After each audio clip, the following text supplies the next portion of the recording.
Good evening, everyone. Welcome to the Mapes family and everyone else that's here this evening to the regular meeting of the Swanton Village Board of Trustees for December 8th, 2025. First order of business after calling the meeting to order is if you could all rise and pledge allegiance to our flag. I pledge allegiance to the flag of the United States of America and to the republic for which it stands, one nation, under God, indivisible, with liberty and justice for all. Thank you. So we have a little agenda review adjustment tonight. We are going to move number 9 to number 7, and number 7 down to number 9 on our agenda. So we get the Mapes taken care of earlier.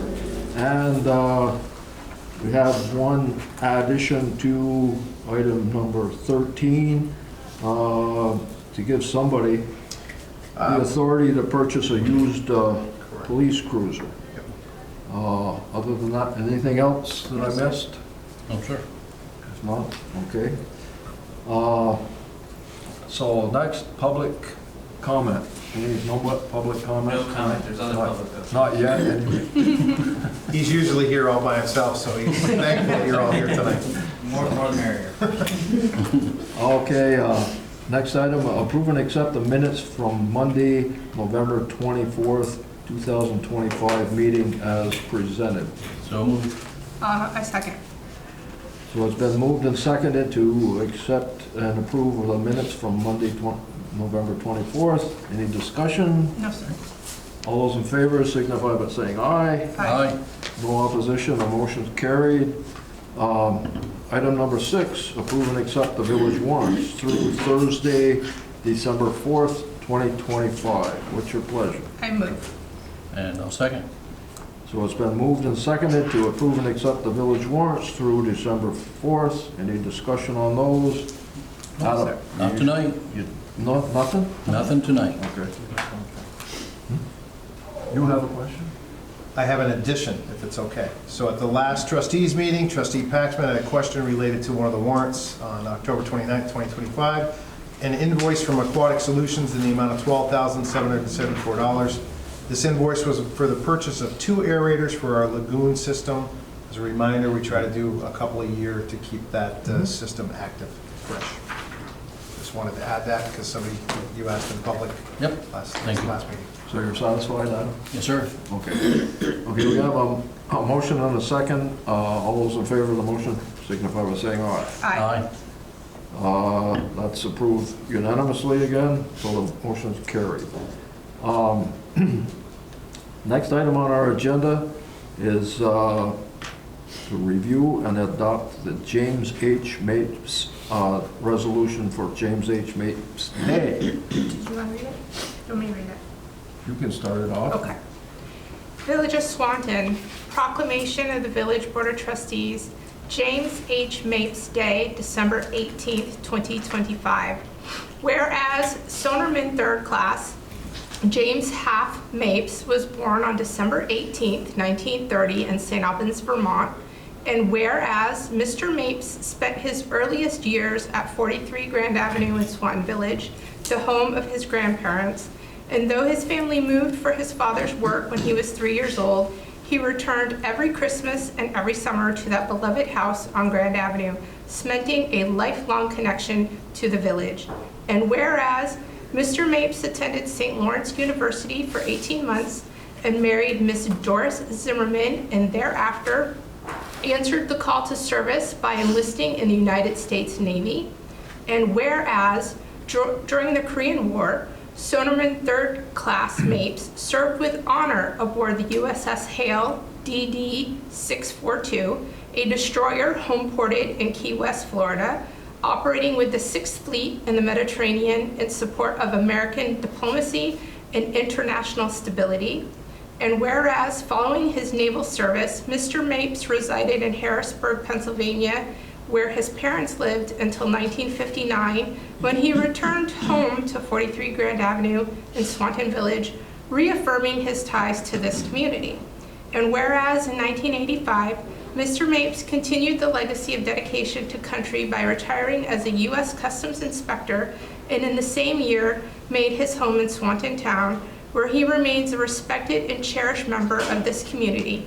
And whereas the Village of Swanton wishes to honor Mr. Mapes and his military service, his dedication to public duty, and his lifelong connection to our community. Now, therefore, the Village of Swanton does hereby proclaim December 18th, 2025 as James H. Mapes Day, and encourages all residents to join in celebrating his 95th birthday and recognizing his contributions to our nation and our village.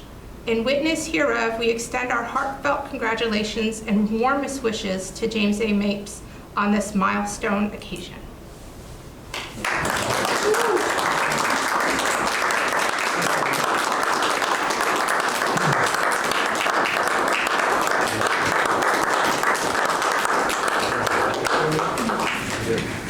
You stay right there, Jim. Okay, thank you.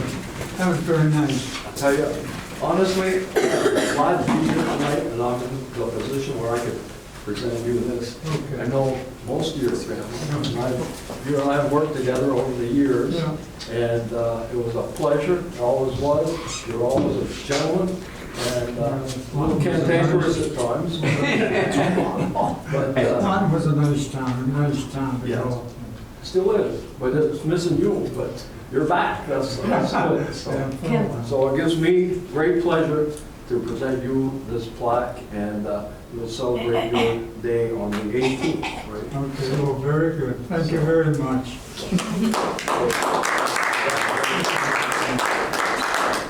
And if the family would like to say anything at this, or introduce yourselves.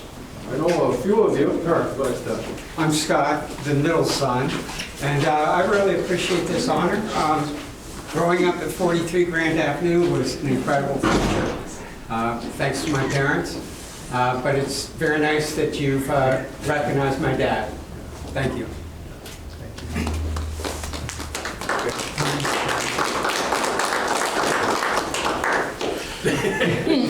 I guess you want you to say something. No, we're just honored. He's honored. The whole family is for this. And yeah, we've lived there. 43 Grand Avenue was home Yes. until he moved to Donaldson Road. But So, anyway, well, thank you all for Can showing I up. get a group photo of the Sure. family?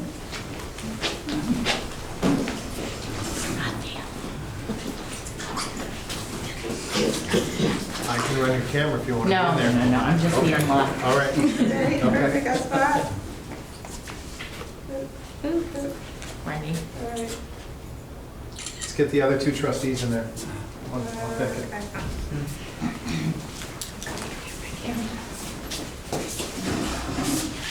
Jim, look up, baby.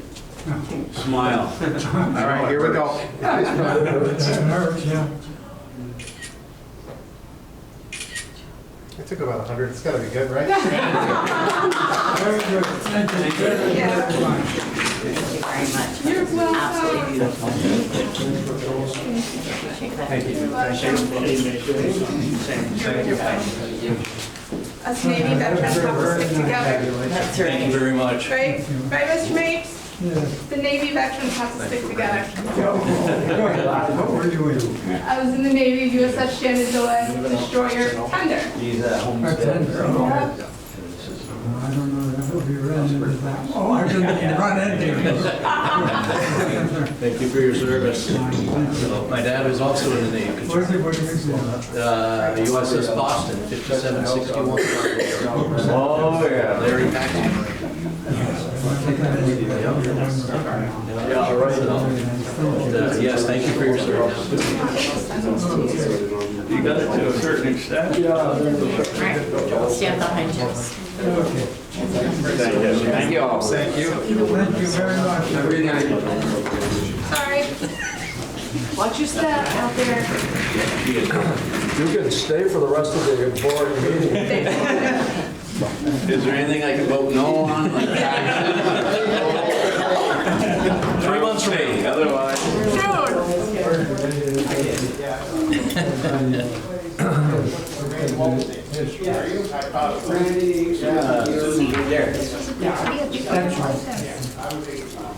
You want to say something? Go ahead. I hope your book works out. I'm gonna get you a copy as soon as I write it, sir. You too. Thank you. Thank you. Okay, continuing on. Thank you for the Mapes family showing up. Now we're up to item 7. No. It's the new 8. We're going to the new 8. Swan. Yes.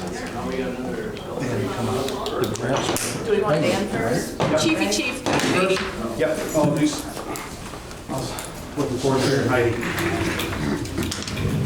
So, after my bumbling, we're going to the Swanton Village Fire Department request to join the Clinton County, New York mutual aid system. That's what our chief is going to bring us up to date on. Sorry for the...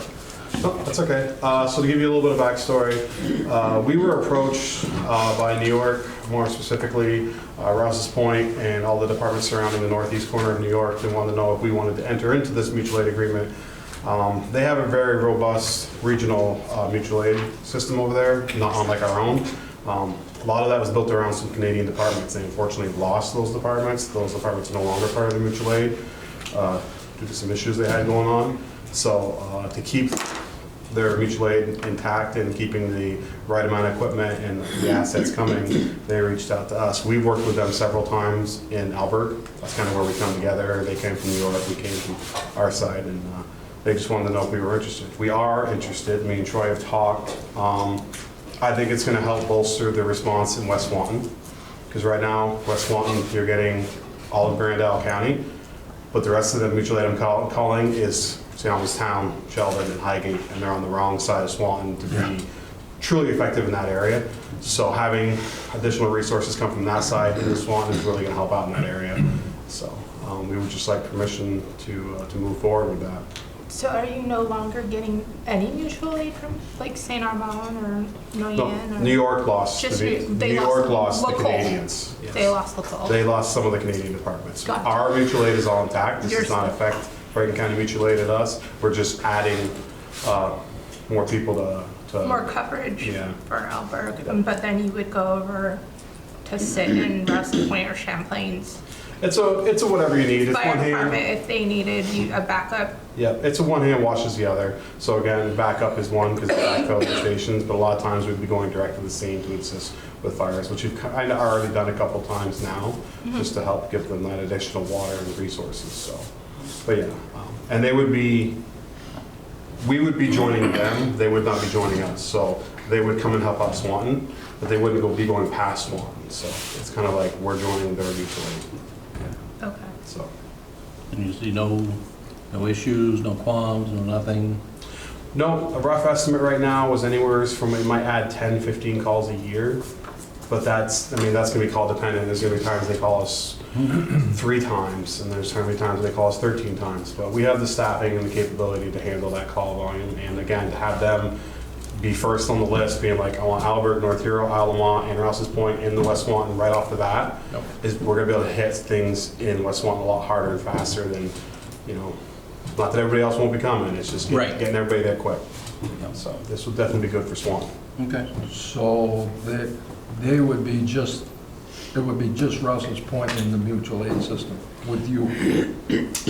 They started the conversation, but we would have access to all their mutual aid, essentially. They have a tanker task force, and when you activate that, you essentially get 15 trucks.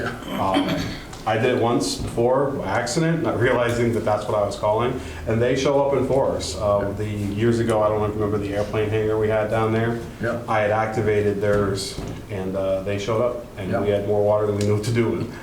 It was a good problem to have. So all you need, Dan, is for our approval, or?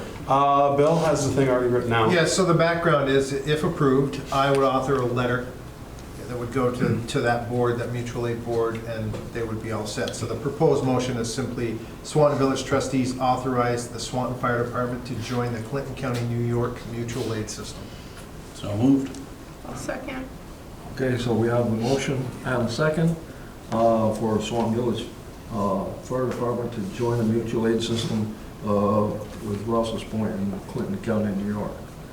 Any more discussion? All those in favor of the motion? Aye. By saying aye, okay, so it's universally adopted, so. We jumped the gun on you. Just a couple more things I forgot to add on. There's no cost to this. They don't require dues, so it's literally just a letter. The letter's the first step. They just wanted your support, that way that they knew that you were on board and wouldn't be like, okay, you can't do it 600, you know what I mean? So Right. there's I no mean, additional the cost. only cost is the cost of the firefighter stipend when they go out to. Yeah, yeah, exactly. But again, I get them in return when I need them, so it's kind of a wash. We can work on drafting a letter tomorrow. Okay.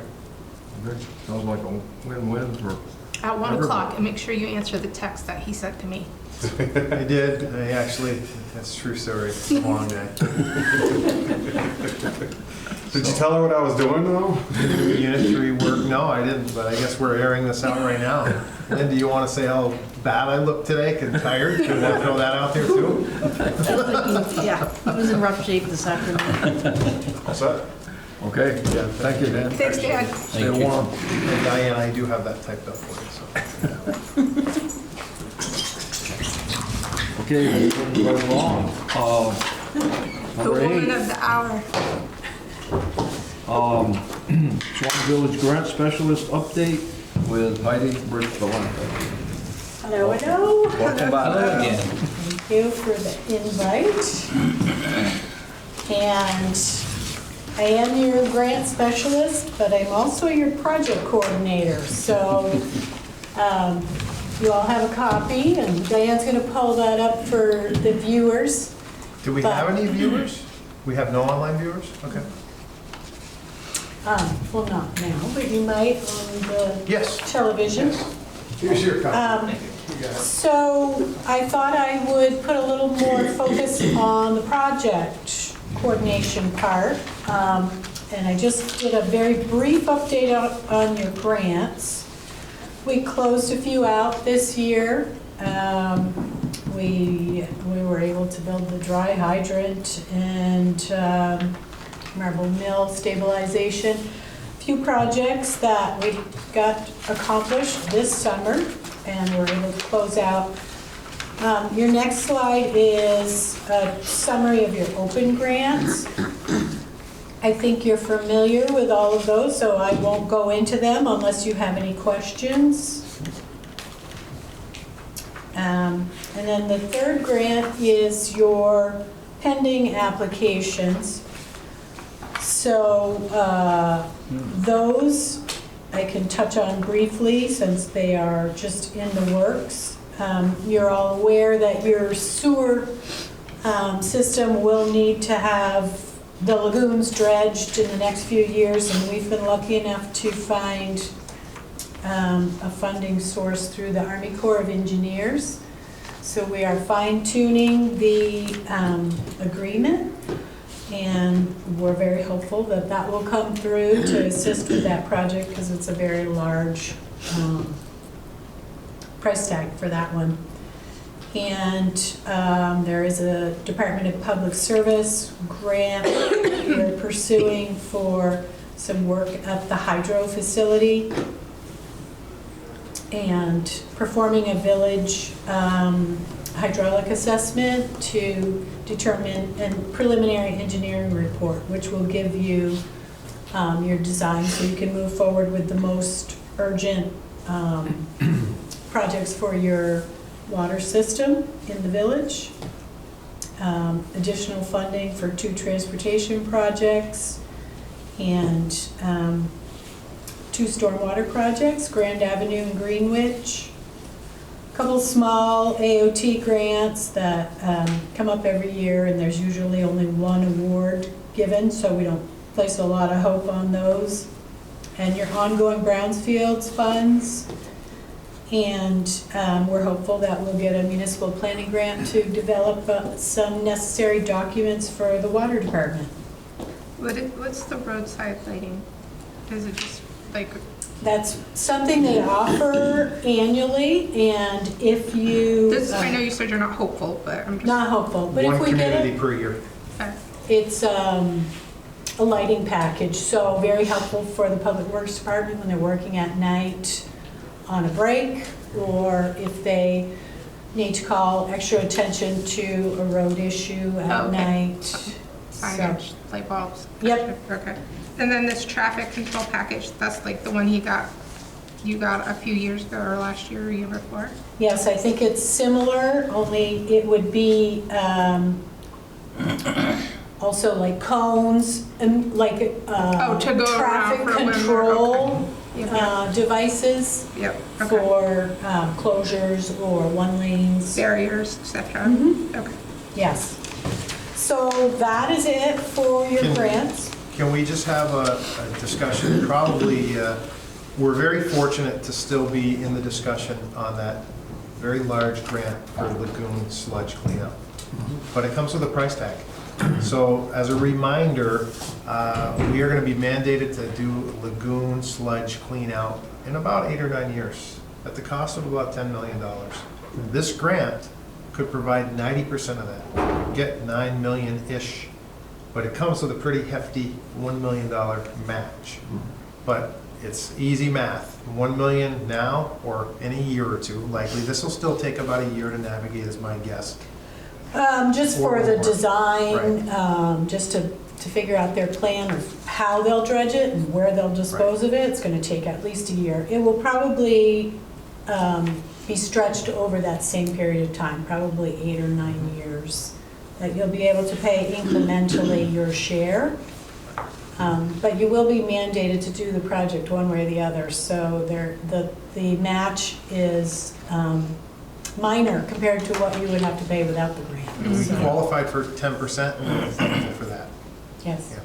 Yeah. Yep. Yeah. So fingers 1 million, pay crossed. 10 million. Right. They wanted us to do PFAS testing because that would make it more challenging for them, and we were luckily very low non-detect for that. So that was definitely a relief Yeah. to hear that. So we're still in the game. We're hopeful you'll have a contract soon. So I'm assuming that the illustrious state of Vermont is going to put their blessing on our They're on system. every phone call with us. Yeah. I mean, so this will guarantee that our system is updated after it's dredged and can be used for a while? Because at one point, they were talking about changing the whole system over. The conversation with the state of Vermont is it's going to have to be dredged completely and then lined. So that liner is going to be part of the deal, whether we can get funding for that part or not. Yeah. But that's a minor cost for this project Yeah. overall. And if we can keep using the existing system, that's without changing the entire system, re-engineering the whole thing. In this case, and I won't speak for Heidi, but for the calls that I've been a part of, the state has been fairly engaged and responsive for this. They will be involved throughout the process. Good. Okay, good. So I wanted to just touch on some of the projects that I have been involved in and supporting.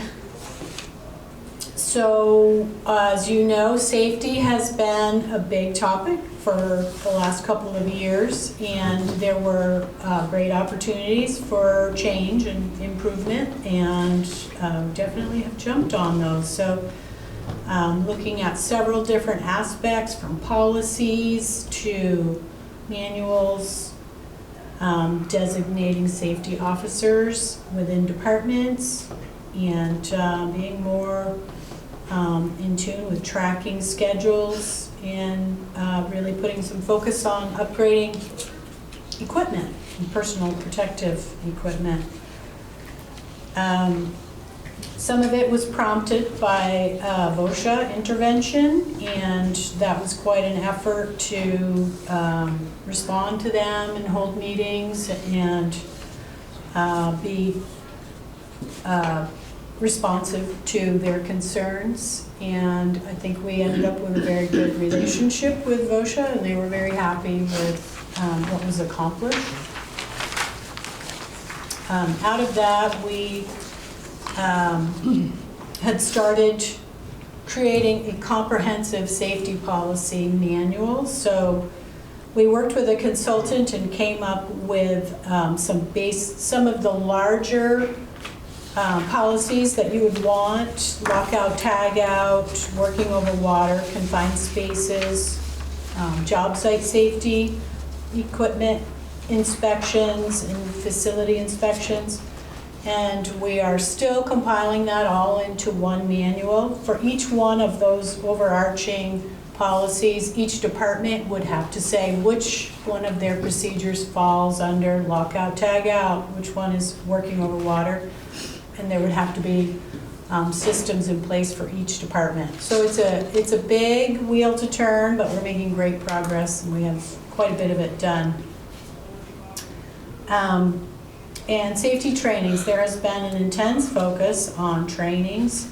All the departments that are applicable, they have participated in the OSHA 10-hour training, so there's different topics. They have to tune in to that and participate virtually and or in person.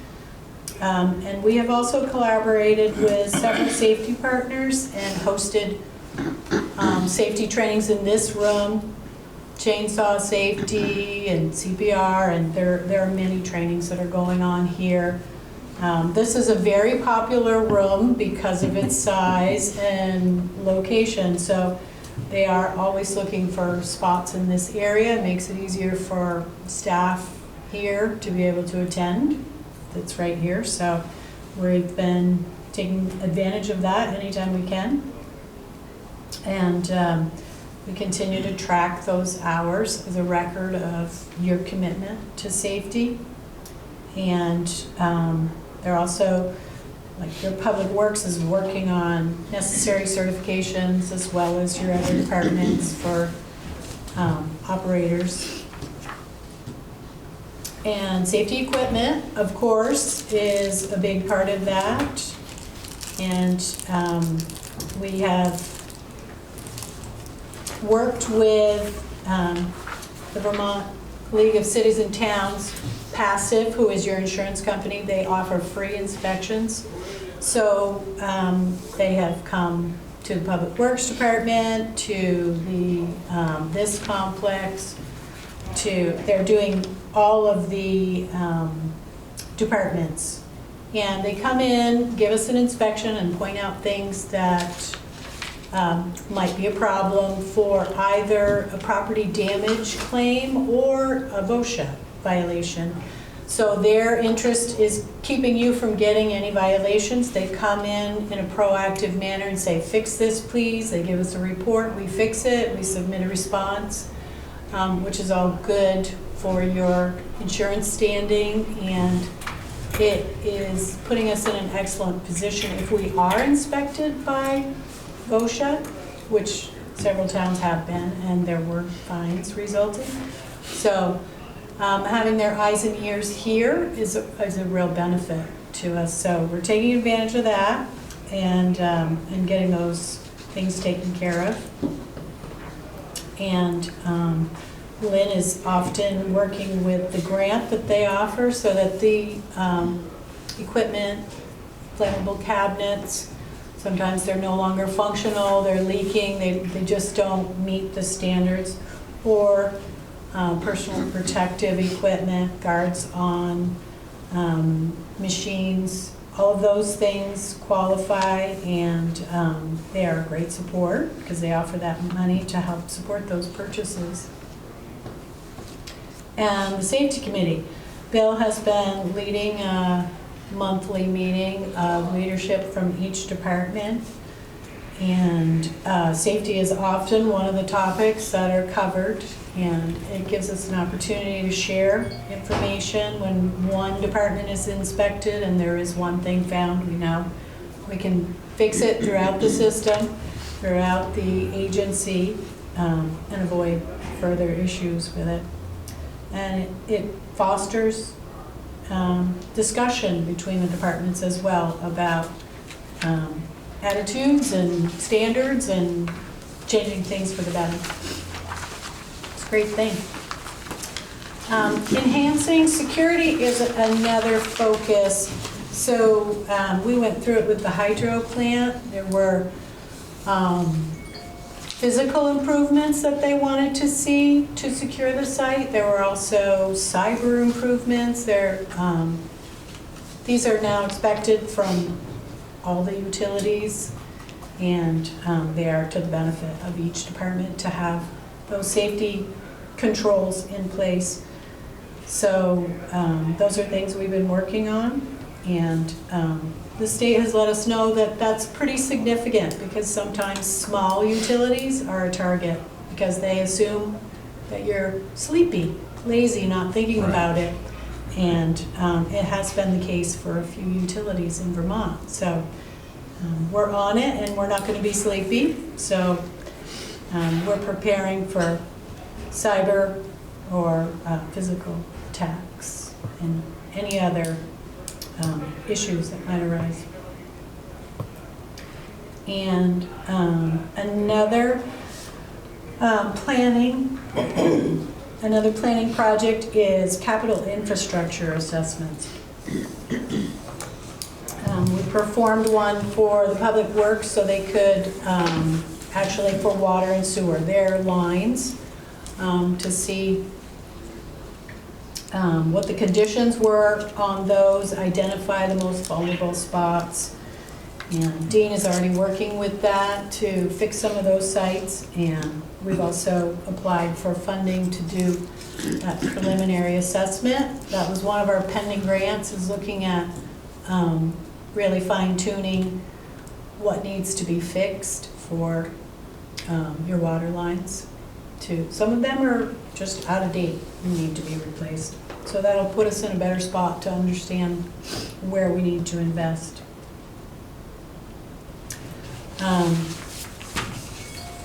And lastly is just compliance work. Some of the stuff I have been working on is wetland permits, compliance for the brush depot, or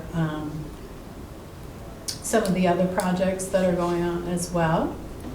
And the source protection plan for your water system needs to be updated.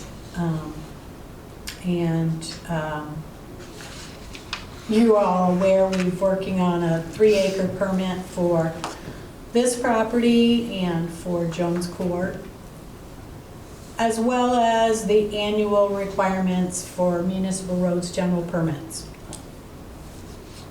And we are currently finishing up a grant that is updating the road erosion inventory, and that's where we identify our projects for stormwater funding to fix those projects. So that, I believe, is it. You've been busy, The as everybody else has. pace Everybody else is very fast around here. Very good. Very detailed. Very.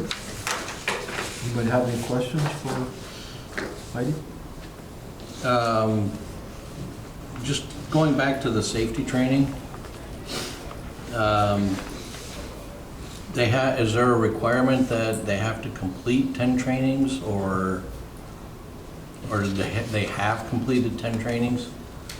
I'm going to say I think it's an annual requirement. Is it? And each of the departments have to sit and watch the interactive video and then take a test. and Talking pass. about OSHA 10? Yes. Yeah. So certain members of the organization are in fact required to do OSHA 10 before they can perform certain job functions. Okay. So if you're in Public Works, Yep. when you first get hired, you're in front of the computer until that part is done. The bigger picture is the safety meetings and trainings that occur here hit everybody, and they're not necessarily mandatory, they're just helpful. Yep. No, that was, The meetings that you have here with the state, is it just Swanton Village, or do you have some other communities that come in here too, or? Do you how mean like the to building compare? inspections? Is that what you're talking about? Or any of the training? Oh, the training? It depends on what the training is. Some of them are just for Swanton. Some are, like the chainsaw training. It's open to any of the surrounding communities. We often host because we'll get 2 or 3 free seats. And why not have it right here with no commute in our backyard when we get it for free? Yes. And we've had some great relationships formed based on that. For example, Fairfax came in here, they strike up a conversation, our line striping machine is down, we borrow theirs. Yeah, well, that's what I was getting at. A lot of collaboration. Yeah. Okay, very good. Okay, thank you, Is Heidi. that with me? All right. Thank you. Thank you.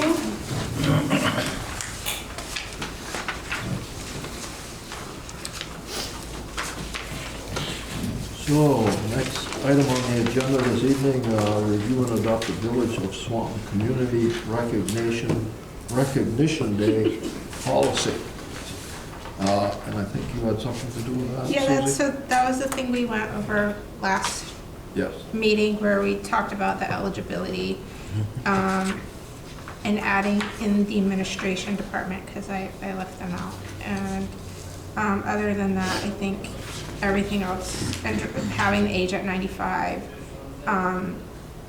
8 veterans aged 85 or older who have like a lifetime community service like Mr. Mapes did, you know, have been serving in Border Patrol or Customs and that kind of stuff, we would want to honor those guys earlier. But anyways, all the changes that we discussed were made, as you saw in the packet. So if there's anything else that you want to add, or I think everything's covered, honestly. Yeah. the only thing I didn't think of, and I guess I just want to like blow this by you guys right now, is so what if, so example, if we have a couple who lived in the village who have given a lot of their time and effort, each individual we're doing on their birthday, but maybe a couple, we would do it on their anniversary. For so example, Ron and Sandy Kilburn, I would like to honor them. Yeah. I'm thinking their anniversary would be the best, like, and I just want to That would work. throw that Yeah, that's out. Okay, okay. So anyways, do we need a motion or do we need anything, or just go ahead and say, yeah, we adopt that? I'd have a motion. Okay.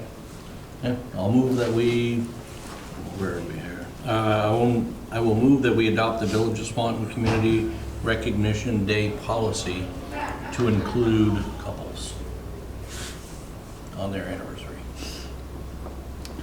Couples anniversary dates, when Yep. there is couples Yeah, when there's a couple, nominated, yeah. and what else? Or as Susie has presented the program. Correct. Correct. So, okay, that's the motion. I'll second it. Okay. Any more discussion on that?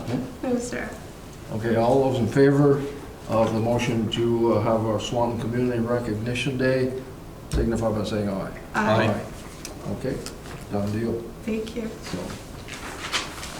item number 11, Renee Chaffee's water allocation increase request for 381 US Route 7. I'll move that we go into water commissioners at 6:42. I'll second. Okay, motion been made and seconded to go into the water commissioners meeting to deal with this allocation. All those in favor signify by saying aye. Aye. So we are in the water commissioners meeting. And Renee came in a while back for this, right? Diane has all the details. So she did come in for the mobile home that she put behind her apartment building. Yes. And because of that, it changed her septic, state qualifications, and it's just a formality. They wanted an updated water allocation for her apartment building to include the trailer. So they're requesting, we go from 840 gallons per day to 920. Oh, Very okay. simple.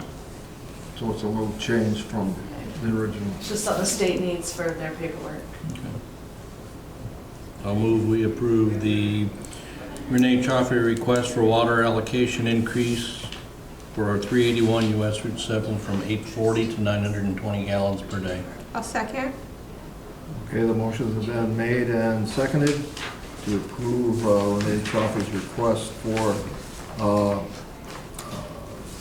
a change in gallonage for 381 US Route 7. Any more discussion? No, sir. All those in favor signify by saying aye. Aye. I move. Pardon? Go ahead. Who's going to move to exit? Oh, okay.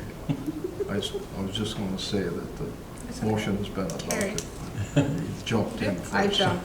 I jumped. I'm in a hurry. Okay. So what was your motion, Susie? To exit. Okay, the motion been made and seconded to exit Water Commissioners meeting.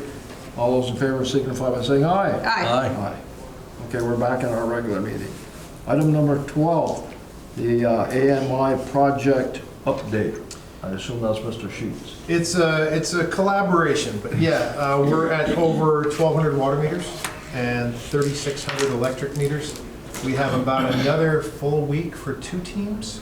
What, Then we're just going this down week? Just this week. Then we go down to A. Cooper Mechanical down to just a 1-2-person team. So really good progress. So these updates are getting shorter, which is good because I think we can see the finish line. That doesn't mean that all the kinks are worked out with the software and other things and the DCUs, but I think based upon the outstanding efforts of everybody involved, which is not me, it's all them, good stuff, we're getting there. Lynn, you agree? I agree, and it's, you can tell when you go out in the front office, like the other Friday, I went out and Lori's desk was clean. And I'm like, I don't remember the last time I didn't see files from one end of her desk to the other. She's like, yeah, I feel like I'm missing something. But she's seeing the end of the tunnel. I think everybody is. It was Software starting to talk with each other now? They have their weekly meetings, but it seems like the issues are far less Yeah. than what they were. We still got a few, it'll hiccup every once in a while, and like something won't pull in, or we've been getting reads, and all of a sudden, like that meter just disappears. So there's these little bugs, and it's like, are they trying to figure out like, did they do a software update? Like last week, there was a software update that happened, and all of a sudden Lori had like 1 or 2 meters that were funky. So there's those little things we're still ironing out, but wow, we're way ahead of where we were, Okay. even 3 weeks ago. Well, the offer still stands if you need some muscle, call us. So, I don't want. I remind her often, I'm like, Adam said he'd come. Exactly. I Not remind a Laura. problem. Yeah, but the front office, really, it's like it was, Yeah. I think Oh, it's kudos getting to you better, but it folks. was like a phone bank. Yeah. Just getting people scheduled and, great teamwork for sure. Yeah. All right, good. So you're all set now, Bill, right? For that, For sure. that one. Yeah. You're up next too. Item number 13, 13, and we have a 13A. Okay, 13, Ormany Crop Hydroelectric Generating Facility Dam Repair Update. Everything's good, nothing to update. Just, All right. no, great progress. Tomorrow, the RFQ, the request for qualifications, will go out for the owner's representative. So that's the person again. It'll be a process. We hope to get a lot of interest. We'll identify somebody. It doesn't necessarily have to be an engineer, but it will likely be helpful. But an expert in the industry that can help guide us through what is really complicated over the next year. So that'll go out tomorrow, correct, Heidi? We're ready to send that out tomorrow. So That'll be a not as long of a turnaround. We'll have that person on board through an evaluation process. By the way, we will be looking for one trustee to volunteer in that process. We don't have to really talk about it now, but one to help with the rubric and the scoring of those people that submit. Then shortly in the next, I'm gonna say 2 weeks, in the next 2 weeks or so, we'll send out the much more complicated and comprehensive request for alternatives analysis. So that is the one that will, in all likelihood, take 2 to 3 months to score, evaluate, and select again. Whoever volunteers for the first one from the trustees to score the rubrics and help us will, I hope, be the same person that does the second one, because it makes a lot of sense. We will have that owner's representative on board to help us select as well.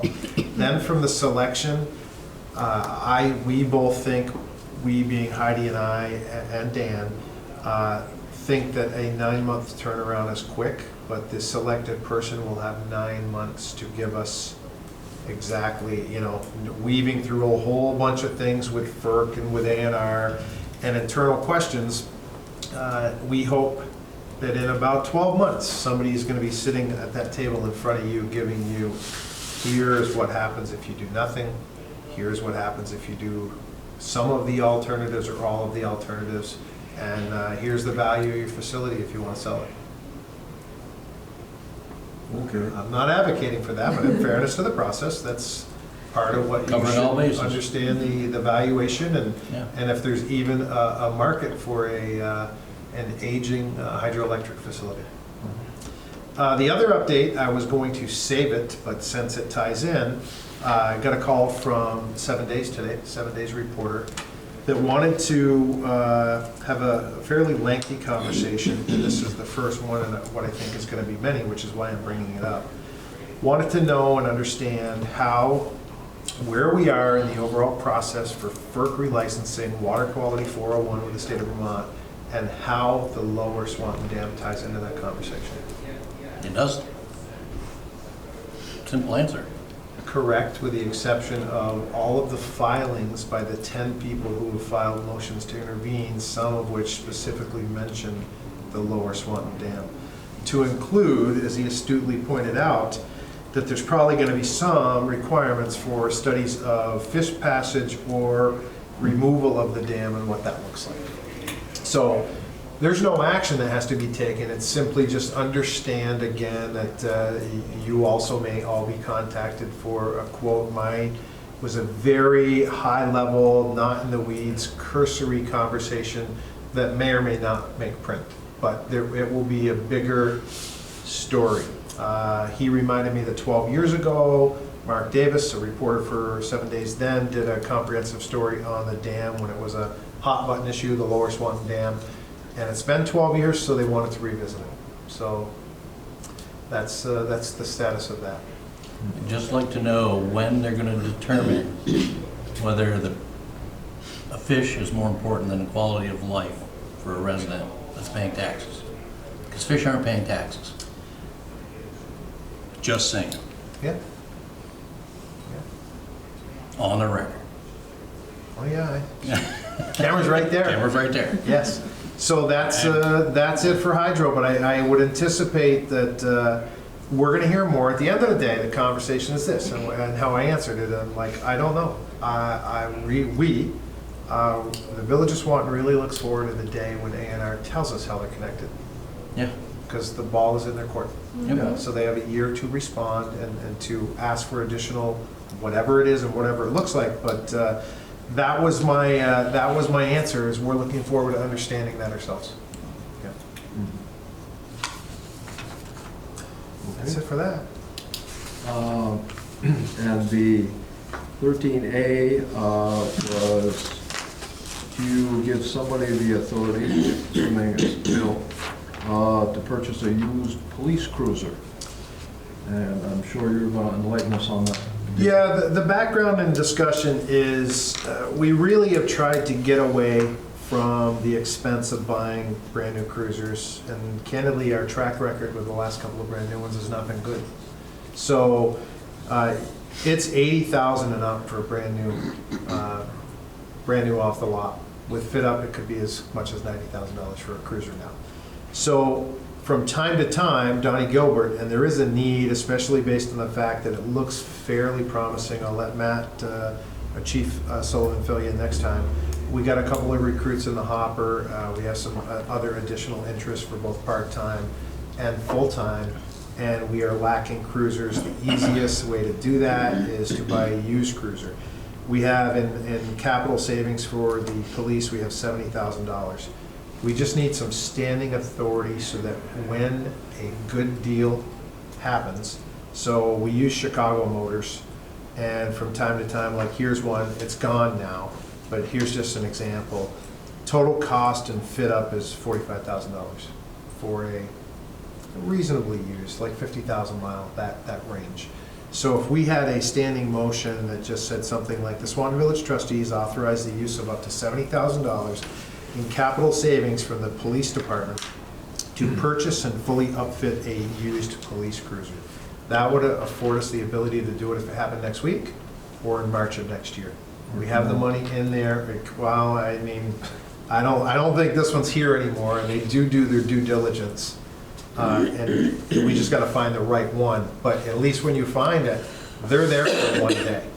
Yeah. So if you don't lock in with an invoice, authority to purchase, they move on because they sell to the nation. So, I'll so make that would be the motion. proposed motion. Yep, I'll make that motion. I'll second. Okay, the motion has been made and seconded. Any discussion on that? No, just, I mean, it's standing for right now, but once you use what's in the funds, you'll need another standing motion on some other point. It's a one-time purchase. Yeah, so it's up to that, and what'll happen in the village manager updates, I'll say, hey, yep, we We made executed, that we one. bought one for Right. 54,000, whatever, 39,000, whatever the price is. And then once they save more money, you'll probably come back and ask for another standing motion. Correct. We'll get a motion for everything that we go out to purchase. Yeah. Yes. Okay, motion's been made and seconded. Discussion's over. All those in favor signify by saying aye. Aye. Those opposed? There's nobody here to oppose, right? So the motion carried. Thank you, Bill. Thank you. We are still on. Item number 14, the village manager update. The bill show.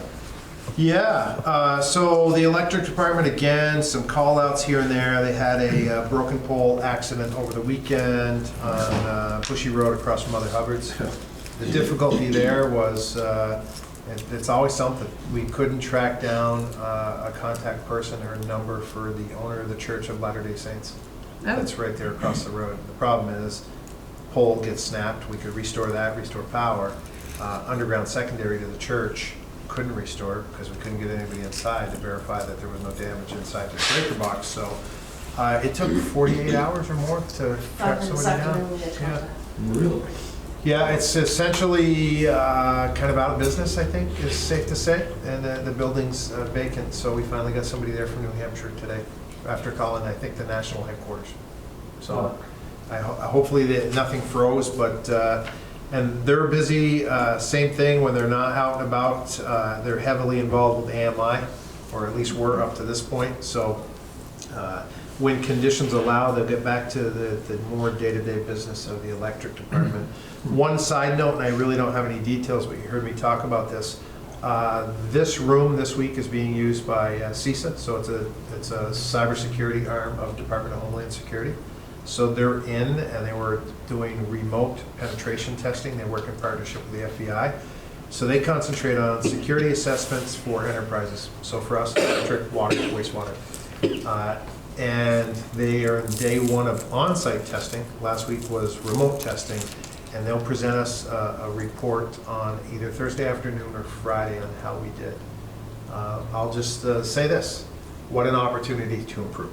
Because I'm sure that there's going to be issues. So, you know, they sent out to our employees a bunch of phishing emails, phishing phone calls, even to our customers. So we'll see how it goes. I don't have a report. They're not going to tell us till the end of the week. But it is a free service, and it is a great opportunity for us to kind of lock into improving in that area. So Exactly. Mark was here all day. VEPSA, kudos to them. They're here. They were here all day. They're here all week in the room with them. So that was good. Let's switch gears to the police department. I really don't want this to wait for 2 weeks. It was a hot issue on social media. So on December 4th, the PD did a search warrant at a residence on Frontage Road. They arrested 2 males from out of state, one from Philly, one from Brooklyn, on pretty certain to be considered for federal charges, federal weight based on their past history and the amount that was recovered. 379 grams of crack, 40 grams of fentanyl, a handgun with an obliterated serial number, and $2,600 in cash. Excuse me. So, great work again by the police department, and this is where I think sometimes it's appreciated, but it's really hard to sometimes put a monetary value on the cost of these investigations, before, during the execution of the search warrant, and after. A lot of personnel hours. It will be reflected. It's in the town. Doesn't really matter where it is. This is an impact to the community. So, very good case, very good arrest. Some consternation with the community about the unwillingness to name in the press release the owners of the house and whether or not they were charged. Just want to remind the public that it's an ongoing investigation. In this case, the judge did not find probable cause to arrest or charge the homeowners yet. They got incomplete information. It was 4 o'clock in the morning. I think there's additional investigation that's going to occur, and if and when and if there are further charges, those folks will be identified. So I get the frustration from the community, but you gotta have your ducks in a row before you name people in a press release, and that's just appropriate police work. So again, we're seeing this theme. In this case, the chief will give you more details as to where that stands in terms of federal assessment versus state. We strongly prefer that these two go federally, because then they will actually go to jail. And if they stay in the state system, I don't know, as of the end of the day, they were both held on $25,000. I'm not sure if they make bail or not. So that's that one. That was a good one.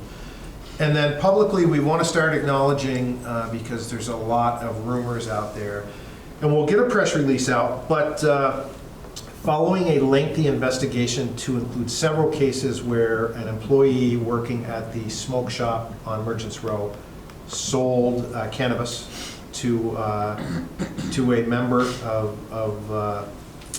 well, associated with the police, let's say that, we ended up doing a search warrant there. And in that case, we seized a bunch of cannabis, vape cannabis, things that they are not permitted to have. So if they were a permitted shop in another location controlled by the state, sure, they can sell that. Here in our community where it's not allowed and it was voted down, they're doing it without a license. So Department of Liquor and Lottery, they were involved. There's going to be some pretty significant charges for them there. So in addition to the cannabis, a large amount of crack cocaine was seized. So they are no longer open, but to clarify, they were not, the doors were not shuttered by us. I think it was by circumstances. So again, a lot of discussion on Facebook. We are just releasing this now because we're just starting to conclude this investigation. So there is no provision, by the way, yet in zoning. We checked with the town. We thought maybe perhaps they would have the ability to revoke a business license, and they do not. They may in the future, but at this point, there's no restriction legally for them to reopen the shop to sell whatever they legally are allowed to sell. But as of right now, it's closed. So more to follow on that. I think we'll have a lot more in the next few days, and then the chief can update you when he comes in a couple of weeks. So, any questions on the police side? No, sir. Public Works, so the leak that was at the intersection of South River and Lake was repaired, and then on December 2nd and 3rd, Public Works, along with Dylan and Jason, who were on loan to Public Works for the day, worked with an outside vendor to do 3 new insertion valves, Linda Avenue, Brooklyn Street, and Dewey and North River. So as a reminder for all of you, for 2 years in a row, we've done leak detection and valve exercising. And when they did the valve exercising, they exercised 82 valves, which is a small number of the ones that we have in the village. But during that process, they discovered many that did not work. over time, not exercised properly, they get old. When you turn them on and off, you need them to work. These insertion valves will serve us well, to include ones we've done in the past and will in the future, because it allows you to shut off and segment your system when you do updates, repairs, replacements, and things like that. So really good work on that. They were very busy this morning, so they went home early on rest time. They came in around 4 this morning to deal with a storm, and it's been a little more storm than we're accustomed to for this time of year. Really? It's been busy, but again, in all of these cases, the teamwork is really what it's all about. Whether it's the front office doing their thing, but every part of this organization will drop everything to go help another part of the organization. That's what it should be. So it's good stuff. In the water department, we're doing a voluntary leadership change. So effective January 1st of next year, we're going to make a switch. Todd Jones is going to go back to wastewater, working directly for Jason Starr. Dylan will take the leadership role down at water, and Avery will be working with him. Again, collaboration is perfect. It just for a number of reasons, it was time for a change, and it's mutually beneficial. So everybody's really excited about the change to include Todd. So I think we're really looking forward to seeing that happen. So. Good. Aldrich and Elliott, we're working with them to finalize that final little piece of training and positive handoff, keys and training for the Highgate water and wastewater pump station. So that's happening next week, I believe. Any questions on that? Nothing. All right, we're getting there. One more page. Do you know how many are going to be on that line initially? It's very limited right now. There are a couple of wastewater and 4 water? 5? 6, Okay. maybe? Yeah. And 4 sewer Yeah, there's only 2 up and running? facilities up and running. So there's some material that we're not familiar with, which is why we need the training. Because it's a low-use system, there's an odor control chemical at that pump station. So if you go up to the airport before you get to the gate, you'll notice the wastewater pump station. It's exterior, it's outside, which it can be. And then you obviously know where the water one is. That's just after MVU on the left-hand side. So there's not many now, but we're open for business, so we can handle much more capacity in both. Okay. Good to hear. Moving to wastewater. Jason and Dylan have been evicted from their office, but they're not homeless. They're in a job trailer starting today. It seems to warm up enough even in 0 degrees, so I think they'll be fine. It's temporary. They literally have, they've really done a number on their office already. So, and then Vermont Construction Company, one of the subs, at long last, on site to do the metal siding of the filter building. Good. Roof's still not done, but knock on wood, we're making good progress, and we hope to end soon. Let's just say that. And I've stopped giving dates. Soon. Moving over to Church Street project. You may have noticed, or folks listening at a later date may have noticed, VHB engineers, the Archaeological Assessment Team arm of VHB, doing test pits. So they did 20 on the back side of the park, and we have their initial report. Their initial report says that essentially that nothing was found. I think the official wording is no effect on archaeological resources, no further investigations are recommended. So you can see, if you want to pass that around, you'll see where the test pits are, but 20 equally spaced, several feet apart along the backside, just sandy material. Moving on to the bridge, I just did this at the last meeting, but there's been yet another update. I saw that. So the most recent cost estimate for the B6 bridge is $5,705,000, with our estimate 2.5% at $142,625, and the construction has been officially delayed. The construction phase delayed 1 year, 2029. Remember, it was 2028 or 2029, now 2029. Okay, let's move on to the brush pile. Yes, I thought we were done talking about the brush pile as well. Or not. And look, We're not. great pile. Got a call from the state of Vermont. investigative arm saying that an adjoining landowner made a complaint that we were operating a stump dump without a proper permit.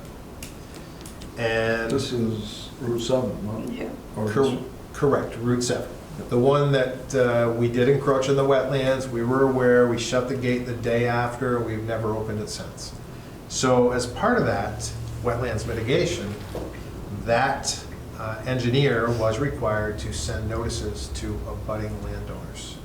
And one of those abutting landowners, which is fine, made that allegation against us. So I found, when I say I mean Diane, found documentation in our files where we actually had official permission from the state of Vermont to operate, effective April of 2021, a town natural wood burning site, because it doesn't allow stumps, and it's not a stump dump. All of this is for naught, but I sent this documentation to the state, they acknowledged it, and now they understand that the complaint was baseless, and they were going to contact that person and let them know that. So we still, I guess it's just another reason to keep that gate locked forever. Yep. And just, Sadly. we're not quite done with the last report with Heidi in the room. I think we're waiting on, we have to go back in the spring and mark out the zone, the buffer zone, to make sure we never encroach on that again. And I'm going to assume one final inspection by the state of Vermont before we get total sign off. And whether or not that comes with a fine, we don't know. But I think we've been really good. We made a great effort. And we went out there and, to quote the investigator from the state of Vermont on site, they've never seen anyone take the action that we did by closing the gate and shutting it down to the public within one day. Oh, yeah. So my quote to her was, I really hope that serves for something. That goes for something. Exactly. And because we do have a burn permit, because we do still use that to pick up Leaves. Yes. brush. We are, the PWD, not me, is gonna be doing controlled burns and whatnot in that area. We do have a permit in hand for that. The difficulty is that any landowner or any resident can call and make a complaint, and we do have to respond to that complaint. Whatever that action is, but if we go out and respond and we say, for example, they say, well, it's really black smoke and it's blowing into our house. And we go out and we're like, yeah, you're right, fire department will put it out. Otherwise, clear day. We shouldn't have to do it very often with the restrictions, the new restrictions of it just being us, but we will have to use it occasionally, and we are permitted to do so. Okay. Yep. Just Yep. check. Just an update, I should have done this part when Dan was here. So the final piece, just so that you're aware, fire department used a portion of its remaining equipment budget on the purchase of an enclosed trailer to transport the Argo and related rescue gear. It's just going to allow them to have that stored with the gear and be able to much more quickly and effectively respond instead of loading it up and loading the gear, and it's all in one space, and they had money in their budget to do it. A couple of little things left, or really just two. Trustee Paxman and I get to go on Richard Copperthwaite's show tomorrow, 1 o'clock. Yep. So that's our turn to do that. And then just a reminder to the public, the office will be closed a few hours on December 17th so that we all can enjoy a luncheon here for the trustees and all of our employees. Hours will be closed again. Diane, do you have that off the top of your head? For the dinner? Yeah. Probably 12 to 2. Yeah. Yep. But didn't you have, were you in a meeting ahead of that? Oh, yes. We have an all-hands, all-staff meeting ahead of that. So was that at? 11? I think that was 10:30. So let's close the doors at 10:30. Wasn't it 10:30? I wasn't here Friday, I don't know.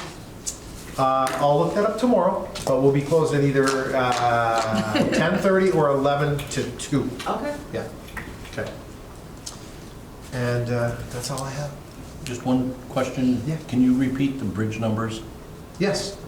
New estimate, $5,705,000. Our 2.5% is 142,625. And I can Thank you. give you copies of that. If you want copies, I can make a copy of that or send it electronically.